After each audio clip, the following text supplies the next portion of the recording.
2025년 11월 2일 오전 6시 제주 남방 60해리 해상에 떠있는 중국 선박들의 컨테이너 안에서 수십 대의 로봇견이 기계음을 내며 기동 대기 중이었습니다. 그들은 사람이 아니었습니다.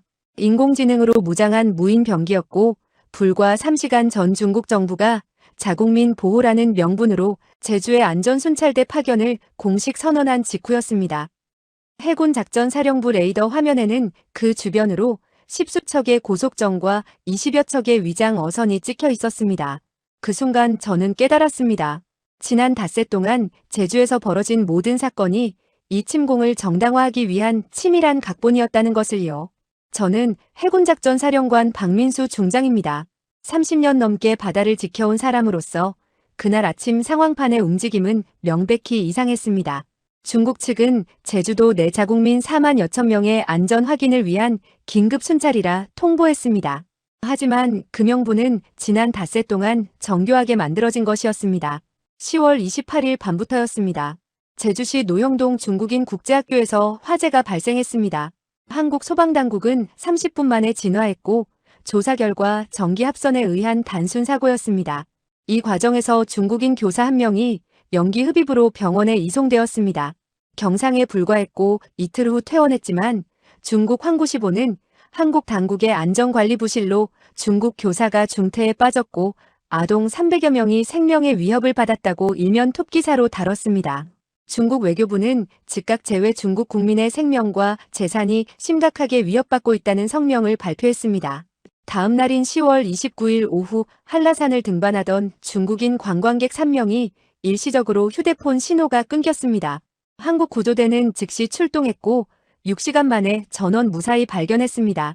그들은 단지 등산로를 벗어나 신호가 약한 곳에 있었을 뿐이었습니다.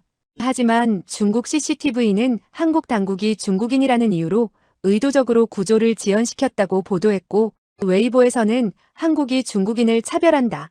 만약 한국인이었다면 1시간 만에 구조했을 것이라는 게시글이 100만 건을 넘었습니다. 10월 31일 새벽 결정적 사건이 터졌습니다. 제주시 신화역사공원 인근에서 중국인 남성 한 명이 교통사고로 사망했습니다. 음주운전 차량이 횡단보도를 건너던 그를 치었고 가해자는 한국인이었습니다. 명백한 형사사건이었고 한국 경찰은 즉시 가해자를 구속했습니다. 하지만 중국 측은 이를 한국 내 반중 정서에 의한 고의적 살해로 규정했습니다. 사망자의 가족이 통곡하는 장면이 중국 전역에 생중계되었고 중국 공안부는 한국에서 중국인이 살해당했다는 성명을 발표했습니다. 웨이보에는 제주도는 중국인의 무덤이다. 정부는 언제까지 동포의 죽음을 방치할 것인가라는 게시글이 쏟아졌습니다. 그날 오후 같은 거주지역 온라인 커뮤니티에 단지 급수에 독극물이 섞였다는 글이 올라왔습니다. 전날 새벽 교통사고 사망사건으로 격앙된 중국인 주민들 사이에서 이 루머는 삽시간에 확산되었습니다. 한국 보건당국이 긴급 수질 검사를 실시했고 모든 항목에서 정상 판정이 났습니다. 하지만 중국 네티즌들 사이에서는 교통사고 사례에 이어 이제는 집단 독살까지 시도하고 있다. 한국 정부가 검사 결과를 조작했다. 제주도 중국인 4만 여천 명의 생명이 위협받고 있다는 공포가 확산되었습니다. 우리 국정원은 이 루머가 중국 정보당국 IP에서 조직적으로 유포되었다는 증거를 포착했습니다. 중국은 교통사고 사망자를 최대한 활용해 추가 선동을 벌이고 있었습니다. 11월 1일 낮 12시 제주 중국 영사관 앞에서 탈북민 인권단체 5명이 북한 인권 개선을 촉구하는 평화 시위를 진행했습니다. 한국 경찰이 질서를 유지했고 어떠한 물리적 충돌도 없었습니다. 시위는 1시간 만에 잦은 해산되었습니다. 하지만 중국 관영 매체는 수백 명의 폭도들이 중국 영사관을 습격해 외교관들이 생명의 위협을 느꼈다고 허위 보도했습니다. 중국 외교부는 긴급 기자회견을 열어 이틀 전 교통사고 살인에 이어 이제는 외교 공관까지 공격받고 있다. 한국 정부가 비엔나 협약에 따른 외교 공관 보호 의무를 방기했다며 제주도 내 모든 중국 국민의 안전을 더 이상 한국 정부에 맡길 수 없다고 선언했습니다. 그리고 그날 밤 10시 제주시 연동 한 유흥가에서 중국인 관광객과 한국인 손님 간의 경미한 말다툼이 있었습니다. 술에 취한 양측이 소리를 높였지만 경찰이 즉시 출동해 중재했고 쌍방은 사과하며 헤어졌습니다. 어떠한 폭력도 없었습니다. 하지만 2시간 후 중국 SNS에는 전혀 다른 폭력 장면이 합성된 영상이 업로드되었습니다. 한국인들이 무고한 중국인을 집단 폭행했다는 자막과 함께 처참히 폭행당한 사람의 모습이 담겨 있었습니다. 영상 말미에는 사흘 전 교통사고로 사망한 중국인의 장례식 장면이 교차 편집되어 있었고 또 한 명의 중국인이 한국에서 희생되었다는 자막이 떴습니다. 이 영상은 24시간 만에 3천만 뷰를 기록했고 중국 전역에서 정부가 나서야 한다. 인민해방군이 동포를 보호해야 한다. 더 이상의 희생을 막아야 한다는 여론이 들끓었습니다. 닷새 동안 5번의 사건, 그리고 1명의 사망자.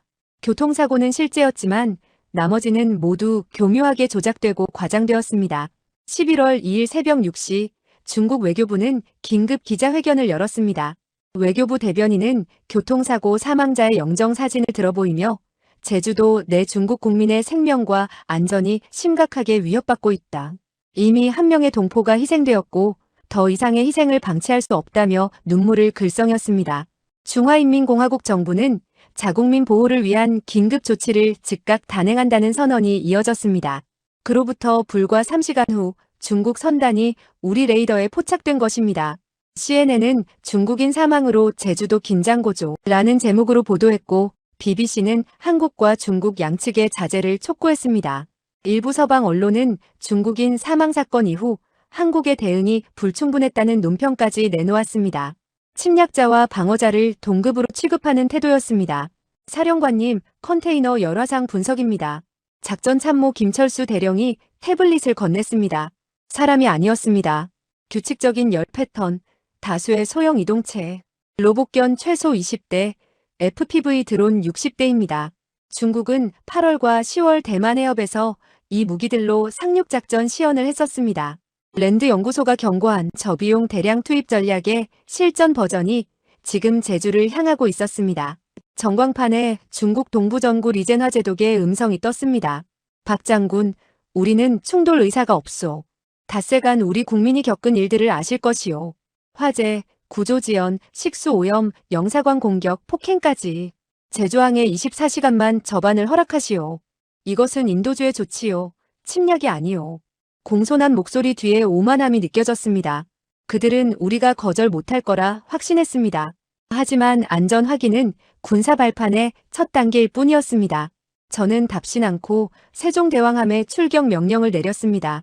이지스 구축함 3척이 남방 30해리로 수중에서는 KSS-3 정함함이 작전 위치를 잡았습니다. 데프콘 상향 검토 중입니다. 김대령이 보고했습니다. 우리는 대비했습니다. 제주방어 사중체계, 원해 차단, 연안 차단, 해안거부, 내륙경멸, 한국산 무기가 4개 방어선에 배치되어 있었습니다. 창밖 제주 앞바다는 고요했습니다. 하지만 60해리 밖에서는 무인 병기들이 집결 중이었습니다. 그들은 우리가 맞서지 못할 거라 비웃었겠죠. 세종대왕함 출동 준비 완료. KSS-3 정함함 대기 중입니다. 그리고 김대령이 잠시 멈췄습니다. 제20 전투비행단 KF-21 보람의 편대도 제주 상공 전개 완료했습니다. 저는 작전 지시서에 서명했습니다. 작전명 방파제. 중국은 자국민 보호를 내세웠지만 제주도는 동중국해와 태평양을 잇는 전략 요충지입니다. 중국군이 들어오면 한반도 안보가 무너집니다. 우리는 허용할 수 없었고 수단도 있었습니다. KF-21 보람해의 제공권 장악, 세종대왕급 이지스의 함대 방어, KSS-3 잠수함의 은밀한 타격, 천무 로켓의 광역 제압, 해성 미사일의 정밀 타격, 모두 한국 독자 기술이었습니다. 전 함대에 전파하십시오. 제주 방어선은 돌파되지 않습니다. 우리 바다는 우리가 지킵니다. 상황실 장교들이 격려했습니다. 화면 속 중국 선단은 전진 중이었습니다. 하지만 그들은 몰랐습니다. 넘으려는 것이 단순한 경계선이 아니라 대한민국 70년이 쌓은 주권의 방벽이라는 것을요. 중국 선단이 제주 남방 40해리 지점까지 접근한 것은 그날 오후 2시였습니다. 우리 측 경고 통신은 17차례나 발송되었지만 그들은 단 한 번도 응답하지 않았습니다. 그 대신 중국 CCTV는 실시간으로 평화적 자국민 보호 작전이라는 제목의 생방송을 내보내기 시작했습니다. 화면에는 해안경비정 선미에서 손을 흔드는 선원들의 모습이 클로즈업되었고 아나운서는 한국 측의 과잉 반응에 우려를 표한다고 논평했습니다. 베이징 스튜디오에서는 군사 전문가라는 사람이 출연해 한국 해군이 감히 발포할 수 없을 것이라며 웃었습니다. 저는 그 방송을 보며 주먹을 불끈 쥐었습니다. 그들은 우리를 조롱하고 있었습니다. 자국민 보호라는 명분 뒤에 숨어서 무인 전력을 실은 선단을 당당하게 우리 영해로 밀어넣고 있었습니다. 더 기가 막힌 것은 국제 여론이었습니다. 중국 환구시보는 사설을 통해 한국이 정당한 인도주의적 조치를 군사적으로 해석하고 있다며 냉전적 사고방식의 전형이라고 비난했습니다. 일부 서방 언론조차 양측의 자제를 촉구하는 논평을 내놓았습니다. 침략자와 방어자를 동급으로 취급하는 그런 태도 말입니다. 사흘 전 교통사고로 사망한 중국인의 영정사진은 이미 국제뉴스의 상징이 되어 있었습니다. 사령관님, 중국 측에서 또 통신이 왔습니다. 통신장교가 보고했습니다. 이번엔 음성 메시지였습니다. 중국 인민해방군 동부전구 해군사령부 소속 리젠화 제독의 목소리였습니다. 박 장군, 마지막으로 한 번 더 말하겠소. 우리는 단지 사흘 전 교통사고로 희생된 동포의 유가족을 위로하고 제주도 내 우리 국민들의 안전을 확인하려는 것뿐이요. 우리 선박에는 인도주의 구호물자와 의료진이 실려 있어. 제주항 접안을 허락하시오. 장군도 군인이라면 무고한 민간인 보호가 얼마나 중요한지 아실 것이오. 그의 목소리는 여전히 공손했지만 그 뒤에 깔린 위협이 느껴졌습니다. 저는 답신을 보내지 않았습니다. 대신 세종대왕함에 최종 명령을 내렸습니다. 영해 진입 시 즉시 타격하라. 상황실이 숨죽였습니다. 이것은 사실상 전쟁 개시를 의미했습니다. 하지만 우리에게 선택지는 없었습니다. 중국이 영해 안으로 무인 전력을 투입하는 순간 그것은 명백한 침략 행위였습니다. 함장님, 발사 준비 완료했습니다. 세종대왕함 함교에서 보고가 들어왔습니다. 화면 속 중국 선단은 여전히 전진하고 있었습니다. 38해리, 36해리, 34해리. 그들은 정말로 우리 영해 경계를 넘으려 하고 있었습니다. 오후 3시 40분 중국 선단이 우리 영해 경계선 3해리 밖에서 잠시 멈춰 섰습니다. 잠시 후 컨테이너 문이 열리기 시작했습니다. 우리 함정의 UIR 카메라가 그 장면을 포착했습니다. 로봇견이 갑판 위로 나왔습니다. 한 마리가 아니었습니다. 10마리, 20마리, 43마리. 중국 남방공업그룹이 개발한 늑대 로봇이었습니다. 70kg급 사족 보행 플랫폼, 360도 시야의 다중 카메라, 그리고 등에 장착된 소총. 그들은 갑판 위에서 대열을 이루더니 일제히 바다를 향해 뛰어내렸습니다. 방수 처리된 로봇견들은 수면에 착수한 뒤 부력 장치를 작동시켜 제주 해안을 향해 헤엄치기 시작했습니다. FPV 드론도 발진했습니다. 레이더 요원이 소리쳤습니다. 화면에 114개의 소형 표적이 나타났습니다. 드론 때였습니다. 중국이 10월 대만 해협시연에서 보여준 바로 그 전술이었습니다.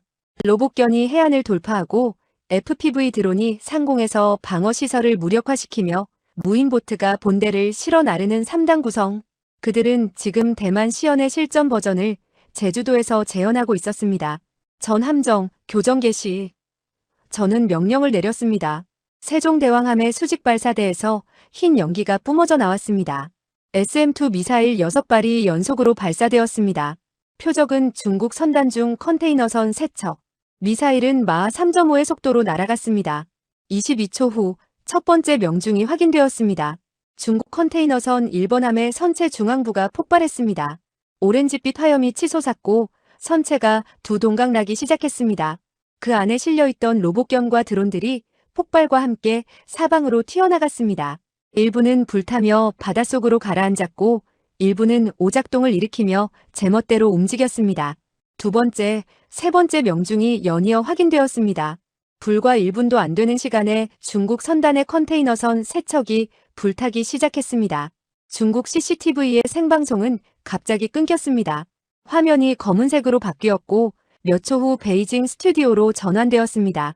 당황한 아나운서가 기술적 문제로 잠시 중단되었다고 둘러댔지만 전 세계는 이미 그 순간을 목격했습니다.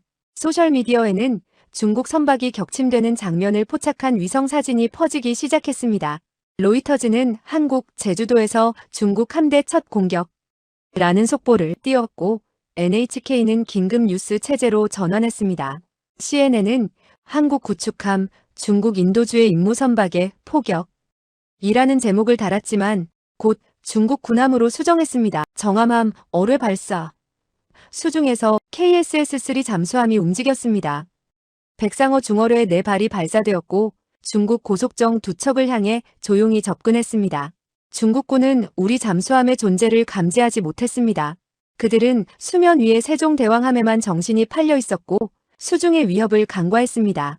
어뢰가 명중했습니다. 고속정 한 척이 선체 하부에서 폭발하며 선수부터 들어올려졌고 다른 한 척은 기관실에 피격되어 추진력을 잃었습니다. 바다 위로 기름띠가 번졌고 중국 선원들이 물에 뛰어들었습니다. 사령관님, 중국 선단이 후퇴하고 있습니다. 레이더 요원이 보고했습니다. 화면 속 중국 함정들은 급선회하며 북쪽으로 방향을 틀었습니다. 하지만 이미 바다로 투입된 로봇경과 드론들은 제주를 향해 계속 전진하고 있었습니다. 약 43대의 로봇견과 114대의 FPV 드론. 중국은 본대를 후퇴시키면서도 무인 전력만큼은 끝까지 밀어붙이고 있었습니다. 놈들이 정말 끝까지 밀어붙이는군요. 김대령이 중얼거렸습니다. 그때 제주 상공에서 새로운 움직임이 포착되었습니다. KF-21 보람의 편대였습니다. 제20 전투비행단 소속 4대의 전투기가 마하 1.2의 속도로 접근하고 있었습니다. 천둥편대, 드론 군집 요격 임무 개시합니다. 편대장 박준영 중령의 음성이 들렸습니다. KF-21에 장착된 A사 레이더가 114개의 드론 표적을 동시 추적하기 시작했습니다. 미티어 미사일 발사 4대의 보라매에서 총 16발의 공대공 미사일이 발사되었습니다. 드론대를 향한 첫 번째 타격이었습니다. 미사일들이 명중했습니다. 하늘에서 연쇄 폭발이 일어났고 수십 대의 FPV 드론이 불덩이로 변해 바다로 추락했습니다. 하지만 남은 드론들은 상계하며 저고도로 기동했습니다. 중국의 AI 군집 제어 시스템이 작동하고 있었습니다. 놈들이 학습하고 있습니다. 박중령이 보고했습니다. 기관포로 전환합니다. KF-21의 기수 아래 20mm 벌컨포가 불을 뿜었습니다. 초당 6,000발의 화력이 드론대를 향해 쏟아졌습니다. 드론들이 하나씩 격추되기 시작했습니다. 하지만 일부는 여전히 제주 해안을 향해 전진하고 있었습니다. 천둥편대 잘했다. 이제 함대 방공이 맞는다. 저는 통신했습니다. KF-21편대는 상공에서 초계 비행으로 전환했고 이제 남은 드론들은 세종대왕함의 근접방어체계 사거리 안으로 들어왔습니다. 골키퍼 시스템 가동. 세종대왕함의 CIWS가 회전하기 시작했습니다. 30mm 기관포가 분당 4,200발의 화력으로 드론들을 격추했습니다. 하늘이 섬광으로 가득 찼습니다. 10분 후 마지막 드론이 격추되었습니다. 하늘이 다시 고요해졌습니다. 하지만 바다에는 여전히 43대의 로봇견이 제주를 향해 헤엄치고 있었습니다. 그들은 해안선 15해리 지점까지 접근했습니다. 연안 차단 단계로 전환합니다. 저는 명령을 내렸습니다. 육군 미사일 사령부에 전파하십시오. 천무와 해성, 표적 좌표 전송 완료. 사격 개시하십시오. 그때 김대령의 얼굴이 굳었습니다. 사령관님, 공군본부에서 긴급 통신입니다. 중국 동부정구 공군기지에서 대규모 출격이 감지되었습니다. 레이더 화면에 새로운 표적들이 나타나기 시작했습니다. 제20 스텔스 전투기 8대, H6 폭격기 4대가 제주를 향해 접근 중입니다. 예상 도착 시간 15분. 첫 번째 방벽은 지켜냈습니다. 중국 본대는 격퇴되었고 드론대는 섬멸되었습니다. 하지만 중국은 해상 패배에 굴하지 않고 공중 전력을 투입하기 시작했습니다. 진짜 전쟁이 시작되고 있었습니다. 중국 공군의 접근을 알리는 경보음이 작전사령부 전체에 울려 퍼졌습니다. 저는 즉시 공군작전사령부와 한라인을 연결했습니다. 상황이 어떻습니까? 공군작전사령관 최동훈 중장의 목소리가 들렸습니다. 박 장군, 중국이 본격적으로 나왔습니다. 제20 스텔스 전투기 8대가 선두, H6K 폭격기 4대가 후방에서 접근 중입니다. 폭격기들은 장거리 순항미사일 CJ-20을 탑재한 것으로 추정됩니다. 그들의 목표는 명확합니다. 제주 해안방어시설과 우리 함대죠. 레이더 화면을 응시했습니다. 중국 동부전구 공군기지에서 이륙한 편대는 동중국해를 가로질러 제주를 향해 직진하고 있었습니다. 비행속도는 마하 1.5. 그들은 서두르지 않았습니다. 오히려 당당했습니다. 해상에서의 패배를 공중에서 만회하겠다는 의지가 느껴졌습니다. 우리 전력은? 제가 물었습니다. KF-21 보람의 12대를 추가 출격시켰습니다. 천둥편대 4대와 합쳐 총 16대가 요격 임무를 수행합니다. 그리고 최 장군이 잠시 멈췄습니다. F-35어 4대도 출격 대기 중입니다. 만약의 경우를 대비해서요. 중국의 J-20은 청도항공공업 그룹이 개발한 5세대 스텔스 전투기입니다. 2017년부터 실전 배치되었고 중국 공군의 자랑이었습니다. RCS는 0.0501제곱미터 수준으로 알려져 있었고 PL-15 장거리 공대공 미사일을 탑재했습니다. 하지만 우리에게는 KF-21이 있었습니다. 대한민국이 독자 개발한 4.5세대 전투기. 비록 완전한 스텔스는 아니지만 A사 레이더와 우수한 기동성, 그리고 무엇보다 조종사들의 실력이 있었습니다. 천둥편대, 여기는 작전사령부다. 저는 직접 통신을 열었습니다. 중국 제20편대가 접근 중이다. 제주 방공식별구역 200캐리 지점에서 요격하라. 절대로 제주 영공 100캐리 안으로 진입시키지 마라. 천둥편대, 명령 확인했습니다. 박준영 중령의 침착한 목소리가 들렸습니다. 전편대 F터버너 점화. 요격 지점으로 이동합니다.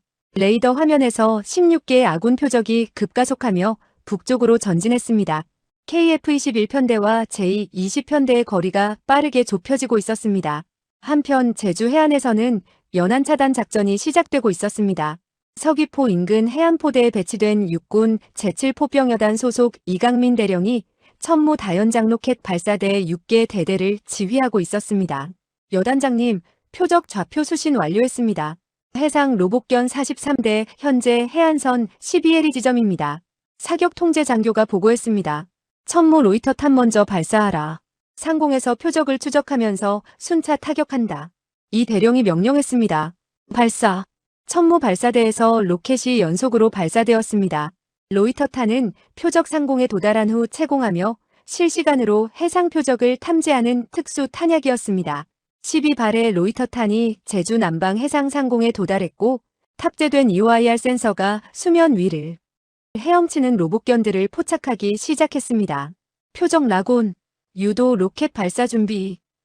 사격 통제 장교가 외쳤습니다. 발사. 천무에 230mm 유도 로켓 36발이 발사되었습니다. 로이터탄이 전송한 표적 정보를 받은 유도 로켓들이 정밀하게 로봇견들을 향해 낙하했습니다. 바다 위에서 연쇄 폭발이 일어났습니다. 로봇견들이 하나씩 격파되기 시작했습니다. 하지만 중국의 AI 제어 시스템은 예상보다 정교했습니다. 남은 로봇견들은 즉시 상계하며 잠수 기동을 시작했습니다. 수중으로 들어간 표적은 로이터탄의 EOIR 센서로 추적하기 어려웠습니다. 놈들이 학습하고 있습니다. 이 대령이 이를 악물었습니다. 해성포대에 연락하라. 연안 교차 사격 준비. 성산포와 모슬포에 배치된 해성 대한미사일 포대가 작동을 시작했습니다. 해성은 원래 함정 타격용이었지만 해상 소형 표적도 타격할 수 있었습니다. 두 포대에서 총 16발의 해성 미사일이 발사되었습니다. 미사일들은 초저고도로 비행하며 해면을 스치듯 날아갔고 능동 레이더 시커가 재부상한 로봇견들을 포착했습니다. 추가 폭발이 이어졌습니다. 10분 후 43대 중 37대가 격파되었습니다. 남은 6대가 여전히 해안을 향해 전진하고 있었습니다. 그 순간 하늘에서 전투가 시작되었습니다. 제주 북방 200캐리 상공, KF-21편대와 J-20편대가 조우했습니다. 천둥 1레이더 접촉, 방위 360, 고도 1000m, 거리 60km, 스텔스 표적 8개 확인. 박준영 중령의 윙맨이 보고했습니다. J-20의 스텔스 성능은 우수했지만 KF-21의 A사 레이더는 특정 각도에서 그들을 포착할 수 있었습니다. 전편대 미티어 미사일 사거리 진입. 라곤 대기. 박중령이 명령했습니다. 하지만 중국도 먼저 움직였습니다. J-20편대가 PL-15 장거리 공대공 미사일을 발사했습니다. 레이더 경보음이 울렸습니다. 미사일 경보. 적 미사일 16발 접근. 전 기체 회피 기동. 체프 및 플레어 방출. 박중령이 외쳤습니다. KF-21편대는 급기동하며 전자전 장비를 가동했습니다. 미사일들이 빗나갔지만 일부는 여전히 추적하고 있었습니다. 이거 생각보다 끈질긴데요. 윙맨이 긴장된 목소리로 보고했습니다. 지금이다. 미티어 발사. 박중령의 KF-21이 반격했습니다. 16대의 보라매에서 총 32발의 미티어 미사일이 발사되었습니다. 유럽산 램제트 엔진 미사일인 미티어는 마하 4.5의 속도로 J-20을 향해 날아갔습니다. 중국 조종사들도 회피 기동을 시작했지만 미티어의 기동성은 예상을 뛰어넘었습니다. 명중, 적기 1대 격추. 명중, 적기 2대 격추. 연속으로 보고가 들어왔습니다. J-20 2대가 폭발하며 추락했습니다. 하지만 중국은 물러서지 않았습니다. 남은 6대의 J-20이 근접전으로 전환했습니다. 그들의 기동성은 놀라웠습니다. 추력 편향 노즐을 활용한 고기동이 펼쳐졌고 양측은 격렬한 도그파이트에 돌입했습니다. 놈들 실력이 장난 아닙니다. 한 조종사가 외쳤습니다. 박중령의 보라매가 한 대의 J-20과 1대1 기동전을 벌였습니다. 급상승, 급강하 배럴롤. 두 전투기는 하늘에서 치열한 춤을 췄습니다. 지금이다. 박중령이 순간적인 기회를 포착했습니다. J-20이 급선회하는 순간 생긴 빈틈. KF-21의 기수가 적기를 향했고 단거리 공대공 미사일 IRIS-T가 발사되었습니다. 미사일이 명중했습니다. J-20이 폭발하며 파편으로 흩어졌습니다. 적기 3대 격추 확인. 하지만 아군도 손실이 발생했습니다. 천둥 7 피격. 탈출합니다. 한 대의 KF-21이 J-20의 미사일을 맞고 조종사가 긴급 탈출했습니다. 그때 작전사령부에서 긴급 통신이 들어왔습니다. 천둥편대 H-6 폭격기들이 미사일 발사 위치에 진입했다. CJ-20 순항미사일 발사 조짐 포착. 저는 즉각 결단했습니다. F-35어 편대 출격. H-6 편대를 저지하라. 제20 전투비행단에 F-35어 스텔스 전투기 4대가 이륙했습니다. 완전한 스텔스 전투기인 F-35어는 중국 레이더에 포착되지 않고 접근할 수 있었습니다. 독수리 편대, H-6 편대 시야 확인, 사격 준비.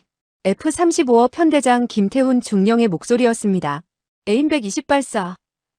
4대의 F-35어에서 총 16발의 공대공 미사일이 발사되었습니다. H-6 폭격기들은 F-35어의 존재를 전혀 감지하지 못했습니다. 그들이 CJ-20 순항미사일을 발사하려는 순간 미사일이 명중했습니다. 폭격기 1대 격추, 2대 격추, H-6 4대 중 3대가 격추되었고 남은 한 대는 급히 방향을 틀어 도주했습니다.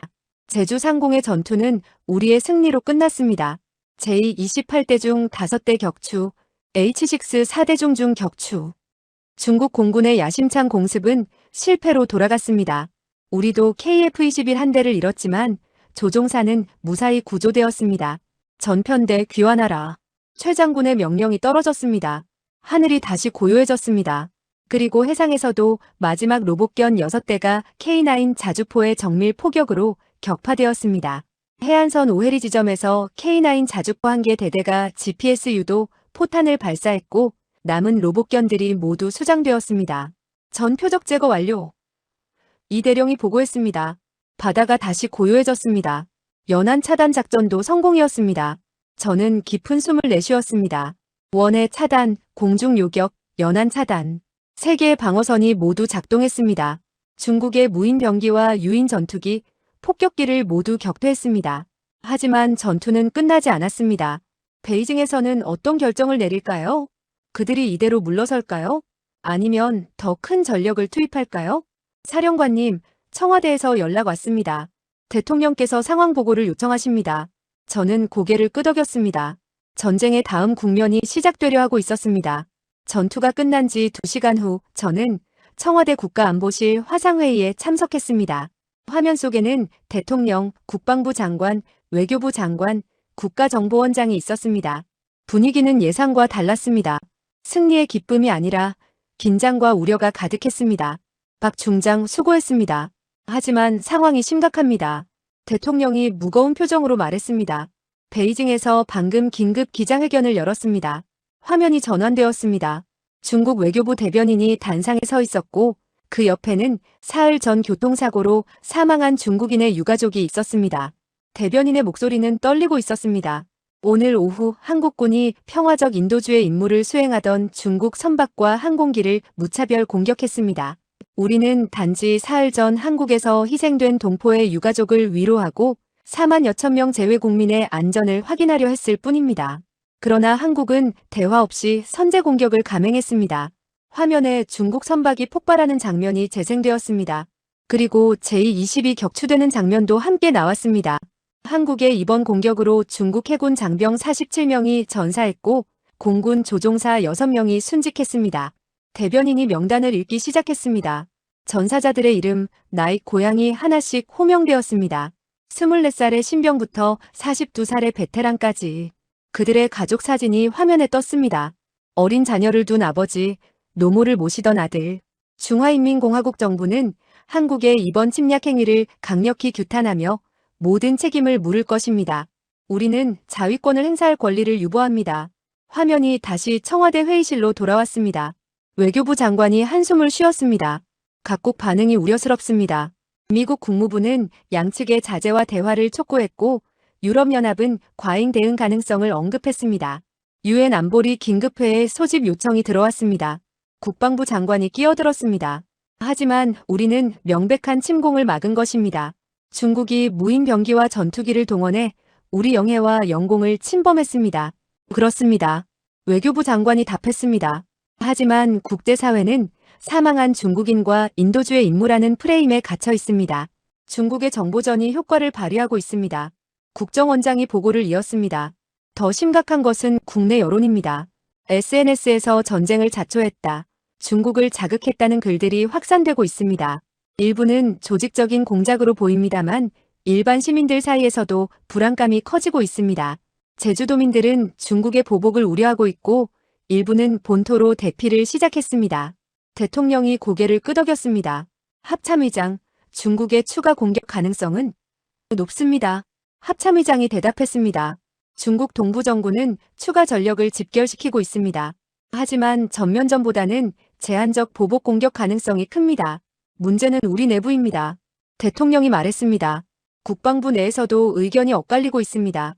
일부는 추가 방어 조치를 주장하지만 일부는 중국과의 대화를 먼저 시도해야 한다고 주장합니다. 저는 그 말에 놀랐습니다. 대통령님, 중국은 지금 대화할 상대가 아닙니다. 그들은 닷새 동안 거짓 사건을 만들어 침공을 정당화했고 우리 영해에 무력을 투입했습니다. 이것은 명백한 침략입니다. 알고 있습니다, 박 중장. 대통령이 피곤한 표정을 지었습니다. 하지만 국제사회는 그렇게 보지 않습니다. 그리고 우리는 홀로 싸울 수 없습니다. 회의가 끝나고 작전사령부로 돌아왔습니다. 김대령이 새로운 정보를 가져왔습니다. 사령관님, 미국 제7함대에서 연락이 왔습니다. 한미연합훈련 일정을 재검토한다고 합니다. 재검토? 제가 되물었습니다. 연기한다는 뜻입니까? 사실상 그렇습니다. 워싱턴이 중국을 자극하지 않으려는 것 같습니다. 저는 주먹을 쥐었습니다. 우리가 침략을 막아냈는데 동맹국조차 거리를 두려워하고 있었습니다. 더 충격적인 소식이 이어졌습니다. 국방부에서 지시가 내려왔습니다. 추가 교전 시 반드시 본부 승인을 받으라고 합니다. 김대령이 조심스럽게 말했습니다. 교전 수칙을 변경한다는 뜻입니까? 네. 중국군이 다시 접근하더라도 즉각 대응하지 말고 보고 후 지시를 기다리라는 내용입니다. 저는 믿을 수 없었습니다. 그럼 적이 미사일을 발사하는데도 보고하고 기다리라는 겁니까? 상부의 판단입니다, 사령관님. 김대령도 난감한 표정이었습니다. 그날 밤 제 집무실에서 혼자 앉아 있었습니다. 창밖으로 보이는 제주 바다는 고요했습니다. 오늘 오후 저 바다 위에서 우리는 승리했습니다. 세종대왕함, KSS-3 잠수함, KF-21 전투기, F-35어, 천무 해성, K9 모두 훌륭히 임무를 수행했습니다. 우리 장병들은 용감했고 우리 무기는 정확했습니다. 하지만 승리의 기쁨은 없었습니다. 대신 압박과 의심이 밀려왔습니다. 전화벨이 울렸습니다. 오랜 친구인 해군 교육사령관 정수민 소장이었습니다. 민수야, 뉴스 봤어. 수고했다. 하지만 그가 말을 멈췄습니다. 하지만 뭐? 본부에서 소문이 돈다. 내가 너무 앞서 나갔다고. 외교적 해결을 시도하지 않고 바로 발포했다고. 수민아, 중국 선단이 우리 영해를 침범했어. 무인 병기를 투입했고 전투기까지 보냈어. 내가 뭘 더 기다려야 했어? 나도 알아. 하지만 위에서는 그렇게 보지 않는 것 같아. 조심해, 민수야. 전화를 끊고 창밖을 다시 바라봤습니다. 30년 넘게 바다를 지켜왔습니다. 적이 오면 막는 것, 그것이 군인의 임무라고 배웠습니다. 하지만 지금 저는 적을 막았다는 이유로 비난받고 있었습니다.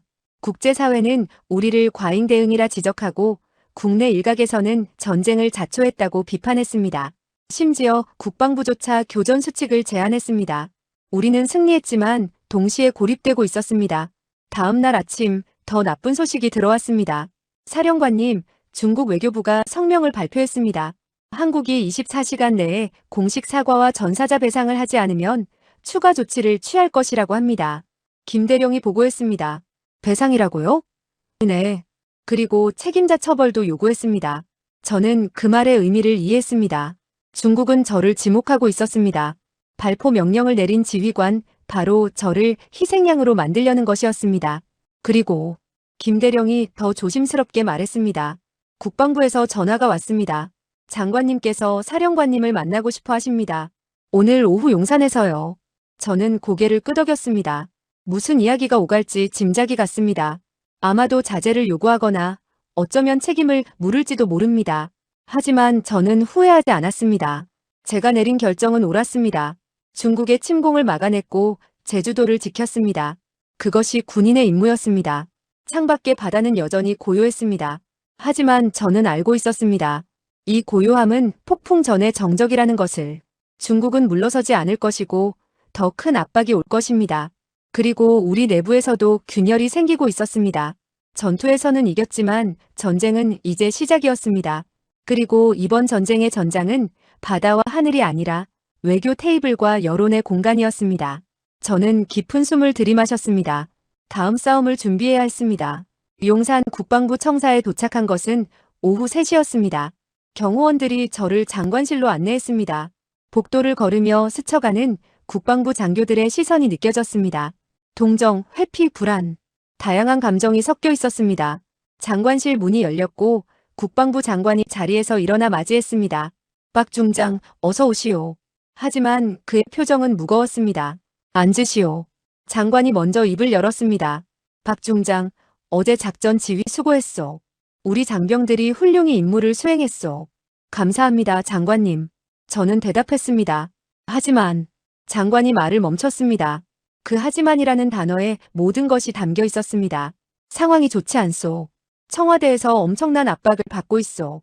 중국은 유엔 안보리에 한국을 제소했고 미국 국무부는 사태 확대를 우려한다며 우리에게 자제를 요구하고 있소. 러시아와 북한은 중국 편을 들고 나섰고요. 장관이 태블릿을 건넸습니다. 화면에는 각국 언론 헤드라인이 정리되어 있었습니다. 워싱턴 포스트지는 한국의 과도한 군사력 지역 긴장 고조. BBC는 한국이 중국의 인도주의적 사명에 과잉 반응했는가? 로이터는 치명적인 공격으로 비난받는 한국군 사령관. 그리고 중국 환구시보는 저의 사진과 함께 전쟁 범죄자 박민수라는 제목을 달았습니다. 제 얼굴에 빨간 X자가 그려져 있었습니다. 국내 여론도 악화되고 있어. 장관이 계속했습니다. 한 의원은 무모한 군사행동이 외교적 해결을 막았다고 비난하고 있고 일부 시민단체는 전쟁을 자초한 책임자를 처벌하라고 요구하고 있어. SNS에서는 박 중장의 과거 발언들이 호전적이라며 재조명되고 있어. 저는 황당했습니다. 장관님, 저는 침략을 막았을 뿐입니다. 중국이 무인 병기와 전투기를 동원해 우리 영토를 침범했습니다. 제가 뭘 잘못했습니까? 장관이 한숨을 쉬었습니다. 잘못했다는 게 아니오. 박 중장. 다만 타이밍과 방법의 문제예요. 중국 선단이 영해에 진입하기 전에 더 많은 경고를 보낼 수도 있었어. 혹은 해상 봉쇄로만 대응하고 격침시키지 않을 수도 있었어. 그랬다면 로봇견과 드론이 제주 해안에 상륙했을 것입니다. 그리고 중국 전투기들이 제주 상공을 장악했겠죠. 제가 반박했습니다. 저는 최선의 판단을 내렸습니다. 알고 있어. 장관이 고개를 끄덕였습니다. 하지만 정치는 최선이 아니라 가능한 것을 선택하는 것이요. 지금 청와대는 중국과의 전면전을 피하고 싶어 하오. 그리고 미국도 우리 편이 아니오. 우리는 고립되어 있어. 침묵이 흘렀습니다. 장관이 다시 입을 열었습니다. 중국이 요구를 해왔소. 24시간 내에 공식 사과 전사자 53명에 대한 배상금, 그리고 그가 저를 똑바로 쳐다봤습니다. 발포 명령을 내린 지휘관의 문책이요. 저를 희생양으로 넘기라는 겁니까? 제가 물었습니다. 장관이 고개를 저었습니다. 그렇게 극단적으로 말하지 마시오. 하지만 현실적으로 누군가는 책임을 져야 하오. 정치적 책임 말이오. 책임이라고요? 저는 목소리를 높였습니다. 저는 명령에 따라 국토를 방어했습니다. 30년 넘게 이 나라를 지켜왔습니다. 그런데 지금 침략자가 아니라 저를 처벌하자는 겁니까? 장관이 손을 들어 제지했습니다. 진정하시오. 박 중장. 아직 결정된 것은 없소. 하지만 검토 중이라는 거죠? 제가 다그쳤습니다. 장관이 대답하지 않았습니다. 그 침묵이 모든 것을 말해주었습니다. 박 중장, 당신은 훌륭한 군인이요. 하지만 때로는 개인의 희생이 더 큰 것을 지키는 길이요. 만약 당신의 경질로 중국과의 전면전을 막을 수 있다면, 만약 그것으로 수천 명의 목숨을 구할 수 있다면, 그럼 거짓에 굴복하라는 겁니까? 제가 끼어들었습니다. 중국의 명분은 조작입니다. 닷새 동안 거짓 사건을 만들어 침공을 정당화했습니다. 우리가 여기서 굽히면 다음에는 더 큰 요구가 올 것입니다. 장관이 일어섰습니다. 박 중장, 나도 군인이요. 당신의 심정을 이해하오. 하지만 나는 국방부 장관이기도 하오. 국가 전체를 생각해야 하오. 국가를 생각한다면 침략에 맞서야 합니다. 희생양을 만드는 게 아니라요. 충분하오. 장관이 목소리를 높였습니다. 그리고 곧 진정했습니다. 박 중장, 이틀간 휴가를 받으시오. 그동안 상황을 지켜보겠소. 그리고 그가 말을 멈췄습니다. 만약의 경우를 대비해 변호사와 상담하는 것도 나쁘지 않을 것이요. 국방부 청사를 나오며 저는 하늘을 올려다봤습니다. 맑은 가을 하늘이었습니다. 사흘 전 저 하늘에서 우리 조종사들이 목숨을 걸고 싸웠습니다. KF-21과 F-35가 J-20과 H-6를 격추했습니다. 그들은 영웅이었습니다. 하지만 지금 그 전투의 지휘관인 저는 전쟁 범죄자 취급을 받고 있었습니다. 휴대폰이 울렸습니다. 집사람이었습니다. 여보, 뉴스 봤어요. 괜찮아요? 괜찮아. 저는 거짓말했습니다. 집에 가는 길이야. 하지만 집으로 가는 대신 저는 작전 사령부로 향했습니다. 마지막으로 제 부하들을 보고 싶었습니다. 사령부에 도착하자 김대령이 달려왔습니다. 사령관님, 큰일입니다. 무슨 일이요? 중국이 다시 움직이고 있습니다. 동부정구에서 구축함 6척, 프리기탐 4척이 출항했습니다. 그리고 공군기지에서 Su-35 전투기 12대가 이륙했습니다. 저는 멈춰 섰습니다. 목표는? 제주입니다. 예상 도착 시간 3시간 후입니다. 합참에 보고했습니까? 네, 하지만 김대령이 난감한 표정을 지었습니다. 교전 수칙이 변경되어서 승인을 기다려야 한다고 합니다. 3시간 후면 중국 함대가 우리 방공식별 구역에 진입합니다. 그때까지 승인을 기다리라는 겁니까? 제가 되물었습니다. 김대령이 고개를 끄덕였습니다. 저는 주먹을 쥐었습니다. 국방부는 저를 경질하려 하고 교전 수칙은 묶여있고 그 사이에 중국은 다시 공격 준비를 하고 있었습니다. 상황실로 들어갔습니다. 레이더 화면에 중국 함대의 움직임이 표시되어 있었습니다. 그들은 이번에는 더 조심스럽게 접근하고 있었습니다. 영해 경계 밖에서 대기하며 우리의 반응을 살피는 것 같았습니다. 사령관님, 중국 외교부에서 성명이 나왔습니다. 통신장교가 보고했습니다. 화면에 중국어 성명이 떴고 실시간 번역이 표시되었습니다. 중화인민공화국은 한국 정부에 최후 통첩을 보낸다.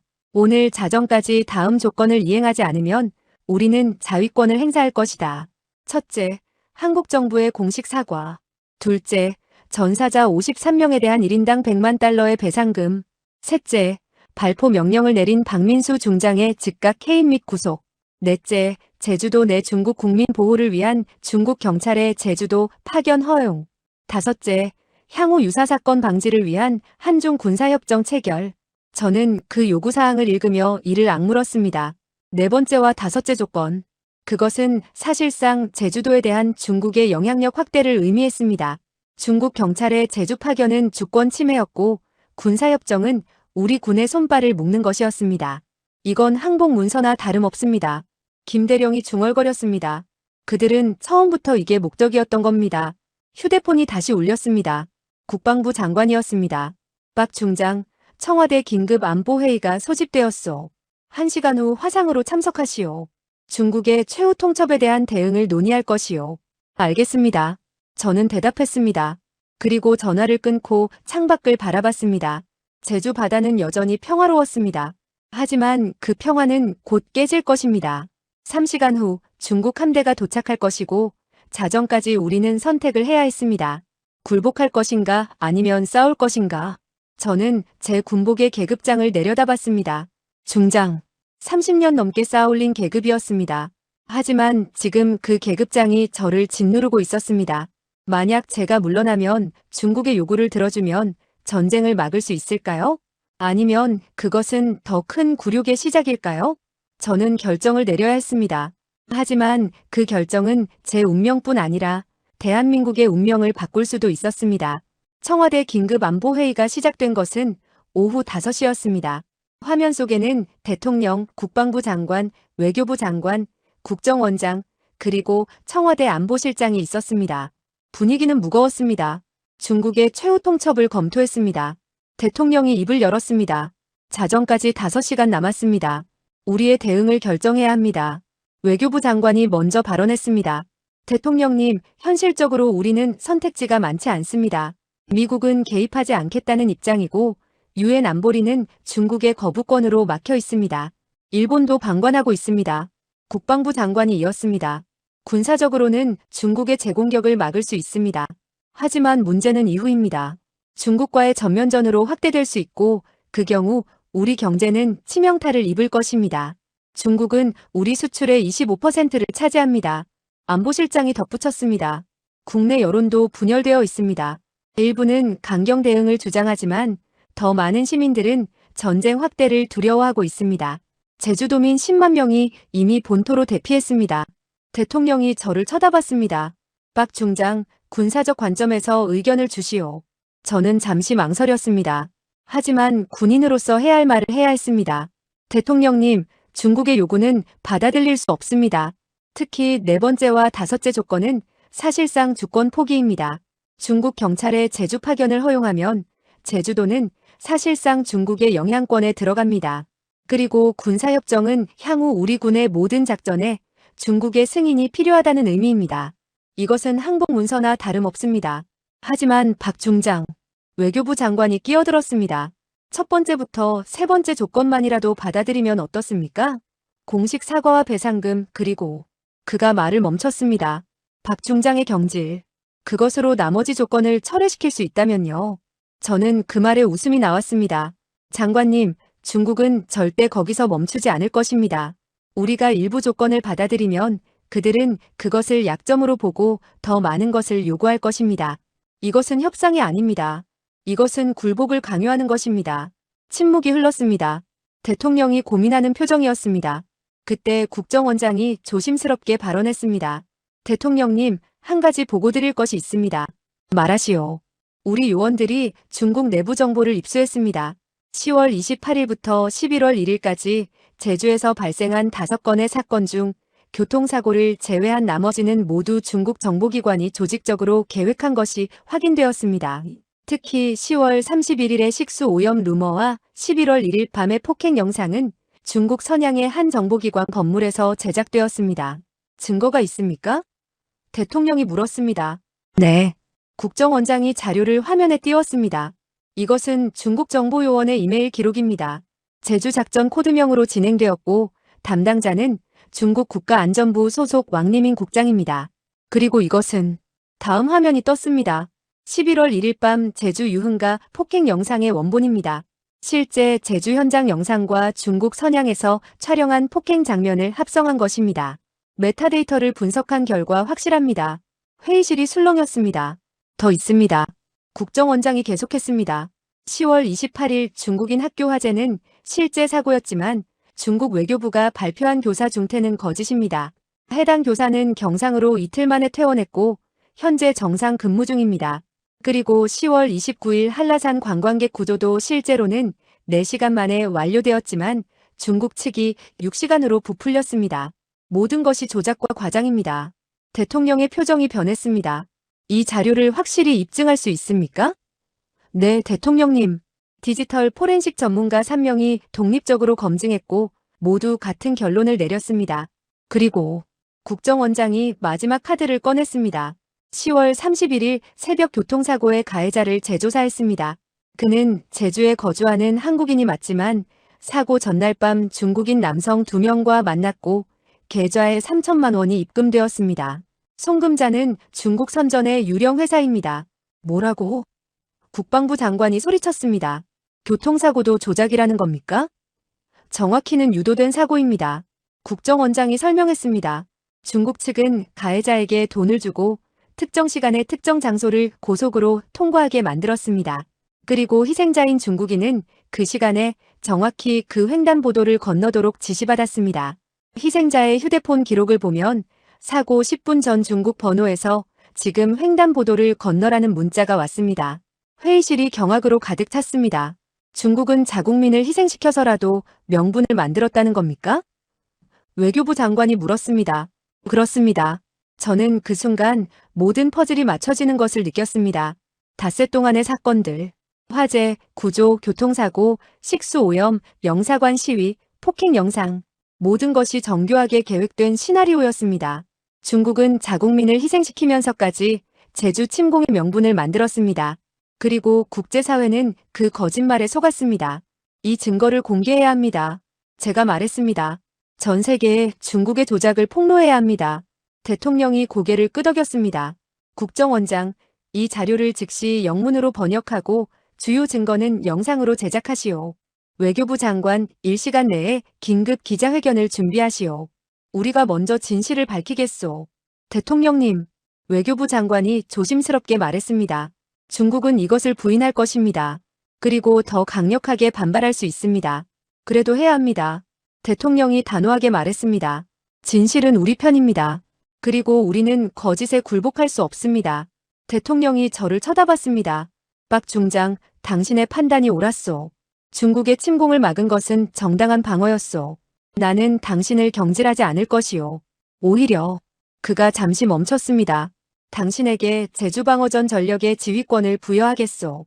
만약 중국이 자정 이후 재공격한다면 당신의 판단에 따라 즉각 대응하시오. 교전수 측은 원상복구하겠소. 저는 격려했습니다. 감사합니다, 대통령님. 제주는 반드시 지키겠습니다. 회의가 끝나고 작전사령부로 돌아왔습니다. 김대령이 달려왔습니다. 사령관님, 상황이 변했습니다. 청와대에서 긴급 기자회견을 한다고 합니다. 그리고 그가 기뻐하는 표정을 지었습니다. 교전수 측이 원상복구되었습니다. 알고 있네. 저는 미소를 지었습니다. 이제 우리가 반격할 차례야. 사령관님, 중국 함대는 현재 제주 남방 80페리 지점입니다. 그리고 SU-35편대는 60페리 지점입니다. 좋아. 전 함대와 공군에 전파하게. 중국군이 방공식별구역을 침범하면 즉시 경고하고 영해나 영공을 침범하면 격퇴한다. 오후 6시 청와대 브리핑룸에서 긴급 기자회견이 열렸습니다. 대통령이 직접 나섰습니다. 전 세계 언론이 생중계했습니다. 국민 여러분, 그리고 국제사회 여러분, 오늘 저는 중대한 진실을 밝히고자 합니다. 대통령이 엄숙한 표정으로 말했습니다. 지난 닷새 동안 제주도에서 발생한 일련의 사건들은 중국 정보기관이 조직적으로 계획하고 실행한 공작이었습니다. 화면에 국정원이 준비한 증거 영상이 재생되기 시작했습니다. 이메일 기록, 메타데이터 분석, 계좌 추적, 통신 기록, 모든 증거가 체계적으로 제시되었습니다. 특히 폭행 영상의 합성 과정을 보여주는 분석 영상은 충격적이었습니다. 원본 영상과 합성 영상을 나란히 놓고 비교하자 조작이 명확히 드러났습니다. 중국 정부는 자국민을 희생시키면서까지 제주도 침공의 명분을 만들었습니다. 대통령이 말했습니다. 10월 31일 교통사고로 희생된 중국 국민도 사실은 중국 정보기관의 계획된 작전의 희생자였습니다. 이것은 인간의 존엄성을 짓밟는 비인도적 범죄입니다. 대한민국 정부는 중국의 5가지 요구를 단호히 거부합니다. 우리는 정당한 방어를 했을 뿐이며 어떠한 사과나 배상도 하지 않을 것입니다. 또한 우리 영토에 대한 주권을 결코 양보하지 않을 것입니다. 대통령의 목소리는 확고했습니다. 만약 중국이 추가 도발을 감행한다면 우리는 모든 수단을 동원해 우리 국민과 영토를 방어할 것입니다. 진실은 우리 편입니다. 정의는 우리 편입니다. 기자회견이 끝나자 전 세계 언론이 들끓기 시작했습니다. CNN은 제주 위기를 불러일으킨 중국의 쇼킹한 작전 증거라는 제목으로 속보를 냈습니다. BBC는 중국 정보기관 작전 한국에서 폭로라고 보도했습니다. 로이터는 베이징의 정교한 속임수가 밝혀지다 분석 기사를 내보냈습니다. 소셜미디어에서는 중국을 비난하는 글들이 폭발적으로 증가했습니다. 여론이 돌아서기 시작했습니다. 미국 국무부가 긴급 성명을 발표했습니다. 우리는 한국이 제시한 증거를 심각하게 받아들이고 있다. 만약 사실로 확인된다면 이것은 국제법을 심각하게 위반한 것이다. 미국은 동맹국 한국의 주권과 영토를 지지한다. 일본 외무성도 뒤따랐습니다. 정보 조작을 통한 군사 도발은 결코 용납될 수 없다. 유럽연합도 철저한 조사를 촉구했습니다. 중국은 고립되기 시작했습니다. 저는 작전사령부 상황실에서 레이더 화면을 응시했습니다. 중국 함대는 여전히 접근하고 있었습니다. 60페리, 50페리. 하지만 그들의 속도가 느려졌습니다. 그리고 오후 7시 중국 함대가 멈춰 섰습니다. 사령관님, 중국 함대가 정지했습니다. 그리고 레이더 요원이 보고했습니다. 방향을 틀고 있습니다. 북쪽으로 회항하고 있습니다. SU-35 편대도 선회했습니다. 그들은 제주에서 멀어지고 있었습니다. 중국은 물러서고 있었습니다. 진실의 힘이 그들을 막아낸 것입니다. 상황실에 환호가 터져나왔습니다. 장교들이 서로를 껴안았습니다. 김대령이 저에게 다가와 격려했습니다. 축하드립니다, 사령관님. 우리가 이겼습니다. 저는 고개를 끄덕였습니다. 하지만 아직 끝이 아니었습니다. 중국은 당분간 물러서겠지만 그들은 이 굴욕을 잊지 않을 것입니다. 하지만 지금 이 순간 우리는 승리했습니다. 무력으로가 아니라 진실로. 제주도는 지켜졌고 대한민국의 주권은 온전했습니다. 중국 함대가 회항한 지 1시간 후 베이징에서 긴급 반응이 나왔습니다. 중국 외교부 대변인이 기자회견을 열었습니다. 한국이 제시한 소위 증거는 조작된 것이다. 우리는 이러한 악의적 모함을 강력히 규탄한다. 하지만 그의 목소리에는 확신이 없었습니다. 기자들의 질문이 쏟아졌습니다. 메타데이터 분석 결과는 어떻게 설명하실 겁니까? 선양 정보기관 건물의 IP 주소는요? 계좌 추적 기록은요? 대변인은 제대로 답변하지 못했습니다. 조사 중이다라는 말만 반복했습니다. 하지만 중국은 그대로 물러서지 않았습니다. 자정이 되기 직전인 오후 11시 50분 레이더에 새로운 움직임이 포착되었습니다. 사령관님, 중국 동부정구에서 대규모 항공 전력이 출격했습니다. 김대령이 긴급 보고했습니다. 제20-12대 SU-35, 20대, 그리고 그가 숨을 들이마셨습니다. H-6K 폭격기 8대입니다. 총 40대의 항공 전력입니다. 이것은 오후의 편대보다 훨씬 큰 규모였습니다.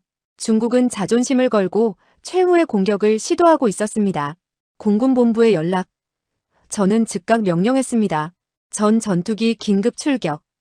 제20 전투비행단의 KF-21 20대가 긴급 발진했습니다. F-35어 6대도 추가 출격했습니다. 그리고 제19 전투비행단의 F-15K 12대도 제주 방어에 합류했습니다. 총 38대의 전투기가 제주 상공으로 집결했습니다. 사령관님, 중국 편대가 방공식별구역에 진입했습니다. 레이더 요원이 보고했습니다. 이번에는 그들의 의도가 명확했습니다. 제주 공습이었습니다. 천둥편대, 여기는 작전사령부다. 저는 통신을 열었습니다. 적 편대 40대가 제주를 향해 접근 중이다. 이번이 마지막이다. 한 대도 통과시키지 마라. 천둥편대 명령 확인. 박준영 중령의 단호한 목소리가 들렸습니다. 전편대, 전투 배치. 이번엔 끝장을 본다. 제주 북방 200캐리 상공에서 양측 편대가 조우했습니다. 중국 측은 이번에 전술을 바꿨습니다. 제-20 스텔스 전투기들이 선두에서 길을 열고 SU-35가 중간에서 호위하며 H-6K 폭격기들이 후방에서 장거리 순항 미사일 발사 위치를 잡으려 했습니다. 적기 라곤, 미티어 미사일 일제 발사. 박중령이 명령했습니다. 20대의 KF-21에서 40발의 미티어 미사일이 발사되었습니다. 하늘이 미사일 꼬리 연기로 가득 찼습니다. 중국 제-20들이 회피 기동을 시작했지만 이번에는 수적으로 압도당했습니다. 명중, 적기 격추, 또 명중. 연속으로 보고가 들어왔습니다. 제26대가 격추되었습니다. 하지만 남은 6대가 돌파를 시도했습니다. F-35어 편대, 스텔스 전투기를 막아라. 저는 명령했습니다. 6대의 F-35어가 은밀하게 기동했습니다. 중국 제-20들은 F-35어의 접근을 감지하지 못했습니다. 독수리 1 사격. F-35어 편대장 김태훈 중령의 KF-21이 AIM-120 미사일을 발사했습니다. 측면에서 날아온 미사일에 제-20한대가 격추되었습니다. 적기 당황하고 있습니다. 나머지 제-20들이 급선회했지만 이미 포위당한 상태였습니다. F-35어 편대가 추가로 3대를 격추했습니다. 제-20 12대 중 9대가 격추되고 남은 3대는 황급히 회항했습니다. 이제 Su-35 편대가 돌파를 시도했습니다. 20대 Su-35가 초음 속으로 KF-21 편대를 향해 돌진했습니다. 근접전이다. 전 기체 자유기동. 박중령이 외쳤습니다. 제주상공이 거대한 도그파이트 전장으로 변했습니다. KF-21과 Su-35가 뒤엉켜 싸웠습니다. 급상승, 급강하, 배럴롤, 스플릿-S. 모든 기동이 동원되었습니다. 미사일 경보, 회피, 오놈 뒤에 붙었다. 사격. 무선 통신이 긴박하게 오갔습니다. F-15K 편대가 측면에서 가세했습니다. 독사 편대, 참전한다. 12대의 F-15K가 AIM-9X 단거리 미사일을 발사했습니다. Su-35 5대가 추가로 격추되었습니다. 중국 조종사들은 용감했습니다. 하지만 수적 열세와 우리 조종사들의 우수한 훈련 수준을 극복할 수 없었습니다. 15분간의 치열한 공중전 끝에 Su-35 20대 중 14대가 격추되고 6대가 도주했습니다. 이제 남은 것은 H-6K 폭격기 8대였습니다. 그들은 아직 제주 북방 150해리 지점에 있었고 CJ-20 순항미사일을 발사하려 하고 있었습니다. 모든 편대 H-6를 저지하라. 순항미사일을 발사하게 하면 안 된다. 저는 긴급 명령을 내렸습니다. KF-21 편대가 최대 속도로 폭격기를 향해 질주했습니다. 하지만 거리가 멀었습니다. 그때 F-35어 편대가 움직였습니다. 독수리 편대 먼저 도착했다. 교전 개시. 6대의 F-35어가 스텔스 상태로 H-6K 편대에 접근했습니다. 중국 폭격기들은 여전히 F-35어를 탐지하지 못했습니다. 전 기체 AIM-120 발사. 6대의 F-35어에서 총 24발의 미사일이 발사되었습니다.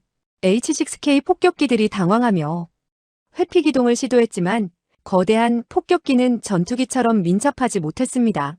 명중, 폭격기 1대 격추, 2대 격추, 3대 격추. 연속으로 격추 보고가 들어왔습니다. 남은 5대의 H-6K가 필사적으로 CJ-20 순항미사일을 발사하려 했습니다. 놈들이 미사일 발사 준비 중입니다. 하지만 KF-21 편대가 도착했습니다. 미티어 최대 사거리 발사. 박중령이 명령했습니다. KF-21 16대가 남은 미사일을 모두 발사했습니다. 총 40여 발의 미사일이 H-6K를 향해 날아갔습니다. 명중. 4대 격추, 5대 격추, 8대의 H-6K 폭격기가 모두 격추되었습니다. 단 한 대의 순항미사일도 발사하지 못했습니다. 제주상공의 전투는 완전한 승리로 끝났습니다. 중국 40대 중 38대 격추, 2대만 도주. 우리는 KF-21 2대와 F-15K 1대를 잃었지만 모든 조종사가 안전하게 탈출했습니다. 전편대 귀환. 저는 명령했습니다. 하늘이 다시 고요해졌습니다. 중국 공군의 최후 공격은 처참하게 실패했습니다. 베이징은 침묵했습니다. 더 이상 성명도 위협도 없었습니다. 그들은 군사적으로도 외교적으로도 여론전에서도 완전히 패배했습니다. 자정이 지나고 11월 3일 새벽이 되었습니다. 중국의 최후 통첩 시한이 지났지만 아무 일도 일어나지 않았습니다. 오히려 베이징에서는 사태의 평화적 해결을 바란다는 애매한 성명만 나왔습니다. 사실상 항복 선언이었습니다. 새벽 3시 미국 백악관에서 성명이 발표되었습니다. 미국은 한국의 정당한 자위권 행사를 전적으로 지지한다. 중국의 정보 조작과 군사 도발은 국제법을 명백히 위반한 것이다. 우리는 동맹국 대한민국과 함께 인도, 태평양 지역의 평화와 안정을 수호할 것이다. 이어서 일본, 호주, 영국, 프랑스가 한국 지지 성명을 발표했습니다. 중국은 국제적으로 완전히 고립되었습니다. 국내 여론도 극적으로 반전되었습니다. 증거 공개 이후 전쟁을 자초했다고 비판하던 목소리들은 사라졌습니다. 대신 박민수 중장이 나라를 구했다. 우리 장병들이 자랑스럽다는 댓글들이 넘쳐났습니다. 제주도로 대피했던 10만 명의 도민들이 다시 돌아오기 시작했습니다. 제주 거리에는 태극기가 걸렸고 시민들은 군인들에게 박수를 보냈습니다. 저는 작전사령부 옥상에 올라갔습니다. 동쪽 하늘이 밝아오고 있었습니다. 11월 3일 새벽 제주의 일출이었습니다. 지난 사흘 동안 이 바다와 하늘에서 치열한 전투가 벌어졌습니다. 세종대왕함 KSS-3, 잠수함 KF-21, F-35어, F-15K, 천무 해성 K9 모든 무기가 완벽하게 작동했습니다. 그리고 무엇보다 우리 장병들이 용감했습니다. 조종사들은 목숨을 걸고 하늘을 지켰고 함정 승조원들은 바다를 지켰고 포병들은 해안을 지켰습니다. 김대령이 옥상으로 올라왔습니다. 사령관님, 국방부에서 연락 왔습니다. 대통령께서 제주를 방문하신다고 합니다. 오늘 오후에요. 그래? 저는 미소를 지었습니다. 우리 장병들에게 좋은 격려가 되겠군. 그리고 김대령이 조심스럽게 말했습니다. 사령관님께 무공훈장을 수여한다고 합니다. 그리고 박준영 중령을 비롯한 조종사 10명에게도 화랑무공훈장이 수여됩니다. 저는 고개를 저었습니다. 훈장은 전사한 장병들에게 먼저 줘야 해. 그들이 진짜 영웅이야. 사령관님, 김대령이 진지하게 말했습니다. 사령관님이 계셨기에 우리가 이길 수 있었습니다. 만약 그때 발포 명령을 내리지 않으셨다면, 만약 국방부의 압박에 굴복하셨다면 지금 제주는 어떻게 되었을까요? 저는 대답하지 않았습니다. 다만 떠오르는 태양을 바라봤습니다. 제주 앞바다는 평화로웠습니다. 사흘 전 이 바다에서 중국 선단을 격퇴했고 어제 저 하늘에서 중국 공군을 물리쳤습니다. 제주는 지켜졌고 대한민국의 주권은 온전했습니다. 오후 2시 대통령이 제주 해군기지를 방문했습니다. 세종대왕함 갑판에 장병들이 도열했습니다. 대통령이 일렬로 서 있는 장병들과 악수를 나눴습니다. 여러분의 용기와 헌신 덕분에 우리나라를 지켰습니다. 국민을 대표해서 감사드립니다. 장병들의 눈에 눈물이 맺혔습니다. 그들은 며칠 전까지만 해도 전쟁을 자초했다는 비난을 들었습니다. 하지만 이제 그들은 영웅이었습니다. 대통령이 저에게 다가왔습니다. 박 중장, 당신의 판단이 옳았습니다. 당신이 없었다면 제주는 지킬 수 없었을 것입니다. 그리고 그는 제 가슴에 무공화 무공훈장을 달아주었습니다. 이것은 당신 개인의 훈장이 아닙니다. 이것은 30년 넘게 이 나라를 지켜온 모든 군인들의 자랑입니다. 저는 경례했습니다. 감사합니다, 대통령님. 하지만 이 훈장은 제 것이 아닙니다. 이것은 함께 싸운 모든 장병들의 것입니다. 그날 밤 제주 시내 곳곳에서 축제가 벌어졌습니다. 시민들은 거리로 나와 태극기를 흔들었고 군인들을 보면 박수를 쳤습니다. 한 노인이 제게 다가와 손을 잡았습니다. 장군님 감사합니다. 우리 제주를 지켜주셔서. 저는 그 손을 꽉 잡았습니다. 아닙니다. 제가 할 일을 했을 뿐입니다. 하지만 그 노인의 눈에는 진심 어린 감사가 담겨 있었습니다. 바로 이것이었습니다.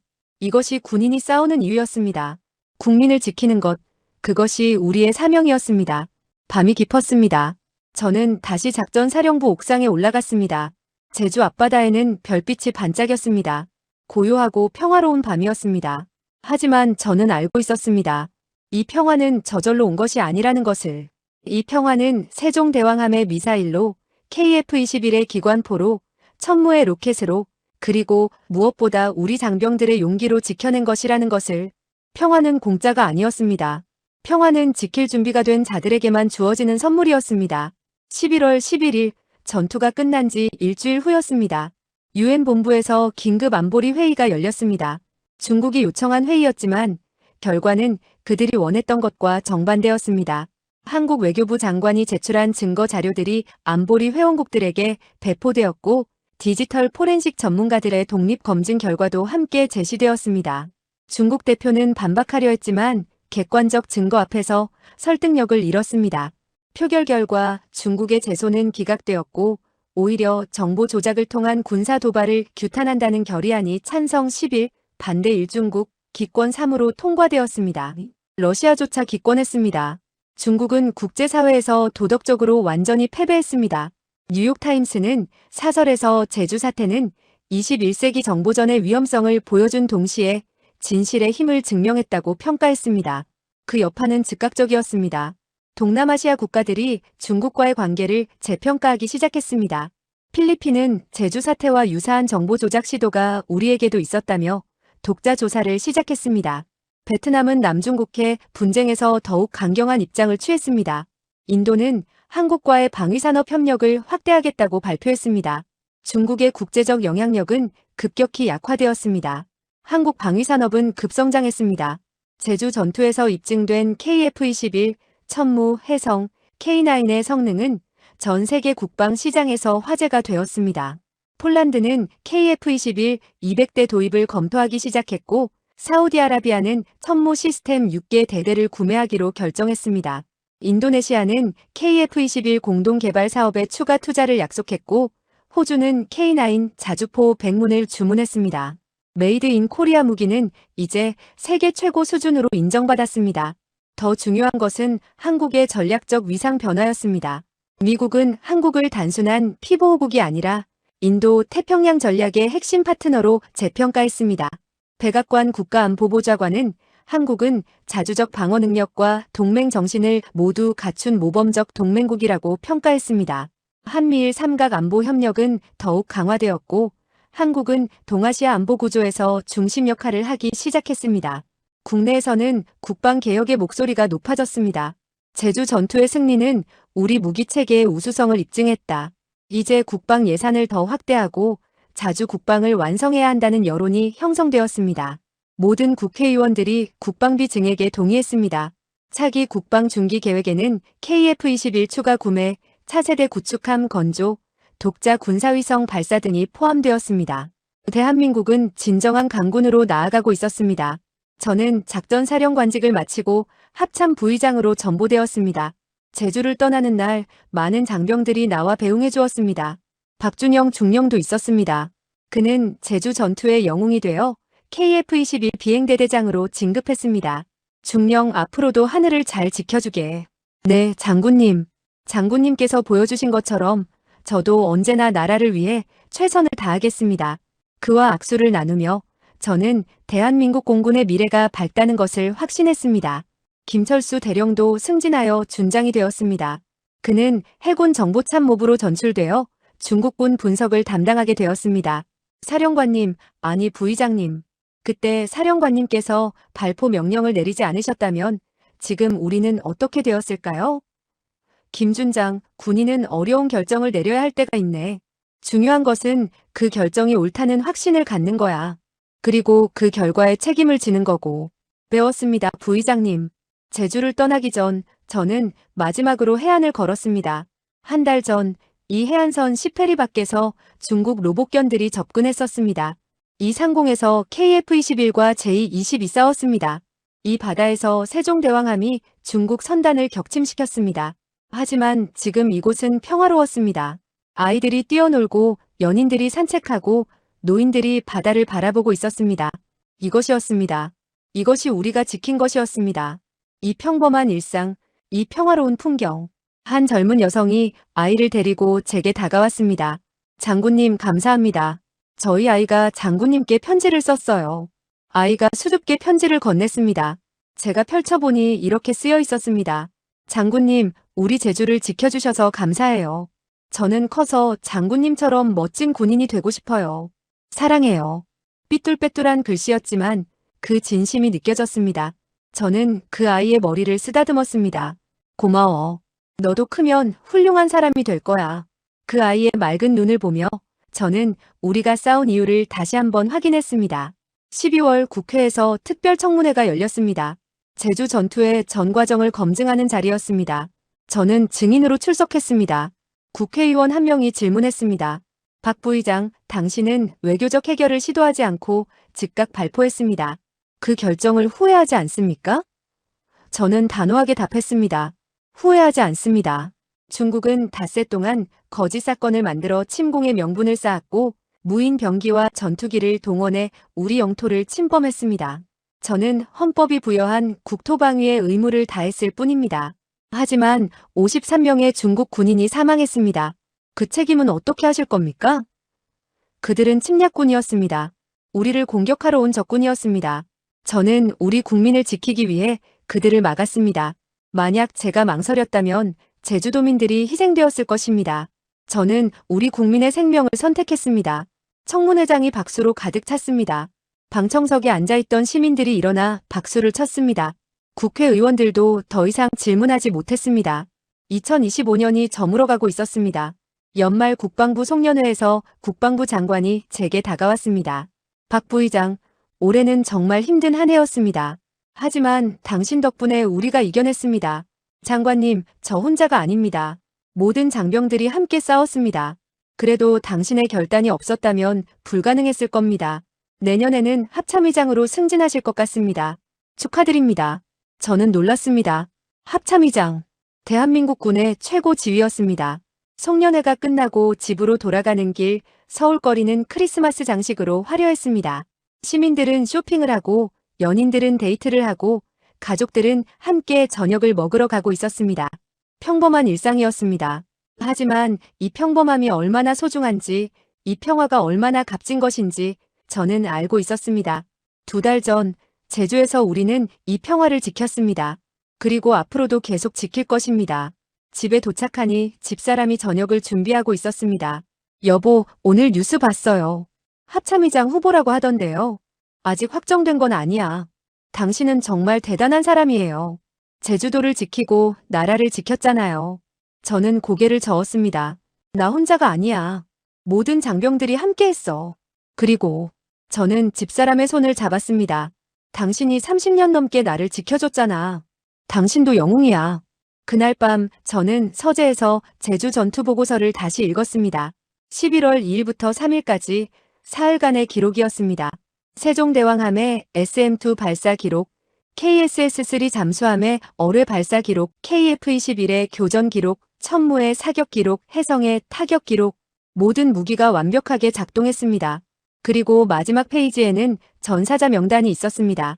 KF-21 조종사 2명, F-15K 조종사 1명, 모두 탈출에 성공했지만 한 명은 착륙 중 부상을 입었습니다. 다행히 회복되었지만 그들이 겪은 공포와 고통을 저는 잊지 않을 것입니다. 창밖을 바라봤습니다. 서울의 야경이 아름다웠습니다. 불빛들이 반짝이고 차들이 오가고 사람들이 살아가고 있었습니다. 이 모든 것을 지키는 것이 군인의 임무였습니다. 지난 사흘 동안 우리는 그 임무를 완수했습니다. 하지만 안보는 영원한 과제입니다. 오늘 이겼다고 해서 내일도 안전한 것은 아닙니다. 우리는 계속 준비해야 하고 계속 훈련해야 하고 계속 경계해야 합니다. 2025년 12월 31일 제가 합참 부의장 집무실에서 마지막 업무를 보고 있을 때 국방부 장관실에서 연락이 왔습니다. 대통령께서 박 부의장을 차기 합참의장으로 내정하셨습니다. 신년 인사에서 공식 발표될 예정입니다. 저는 깊은 숨을 들이마셨습니다. 합참의장, 35년 군 생활의 정점이었습니다. 하지만 저는 그것이 끝이 아니라 시작이라는 것을 알고 있었습니다. 대한민국 군을 이끌어야 하는 무거운 책임이 시작되는 것이었습니다. 자정이 가까워졌습니다. 2025년이 저물고 2026년이 다가오고 있었습니다. 저는 집무실 창가에 서서 서울을 내려다봤습니다. 저 멀리 남산타워가 보였고 한강이 흐르고 있었습니다. 75년 전 이 나라는 폐허였습니다. 70년 전 이 땅에서 전쟁이 벌어졌습니다. 하지만 지금 대한민국은 세계 10위권의 경제대국이자 자주 국방을 갖춘 강국이 되었습니다. 그리고 2달 전 우리는 그것을 증명했습니다. 자정의 종이 울렸습니다. 2026년 1월 1일 새해가 밝았습니다. 저는 창밖을 보며 생각했습니다. 제주 전투는 끝났지만 우리의 싸움은 계속됩니다. 평화를 지키는 싸움, 자유를 수호하는 싸움, 국민의 안전을 보장하는 싸움. 그 싸움에는 끝이 없습니다. 하지만 우리에게는 의지가 있습니다. 세종대왕함이 있고 KF-21이 있고 천무가 있고 그리고 무엇보다 용감한 장병들이 있습니다. 우리는 준비되어 있습니다. 새해 첫날 아침, 저는 국방부 청사 옥상에 올라가 국기 개양식에 참석했습니다. 태극기가 천천히 올라갔습니다. 바람에 펄럭이는 태극기를 보며 저는 다짐했습니다. 이 깃발 아래서 저는 평생을 나라를 지키는 데 바쳤습니다. 그리고 앞으로도 그럴 것입니다. 제주 전투는 대한민국이 더 이상 약소국이 아니라는 것을 증명했습니다. 우리는 스스로를 지킬 수 있는 나라입니다. 우리는 자랑스러운 대한민국입니다. 태극기가 정상에 도달했습니다. 국가가 울려 퍼졌습니다. 동해물과 백두산이 마르고 닳도록 하나님이 보호하사 우리나라 만세. 저는 경례했습니다. 그리고 마음속으로 말했습니다. 우리가 지킨다. 우리 손으로, 우리 무기로, 우리 의지로. 대한민국의 하늘과 바다와 땅을 우리가 지킨다. 새로운 시대가 열렸습니다. 자주 국방의 시대, 강한 대한민국의 시대가 시작되었습니다.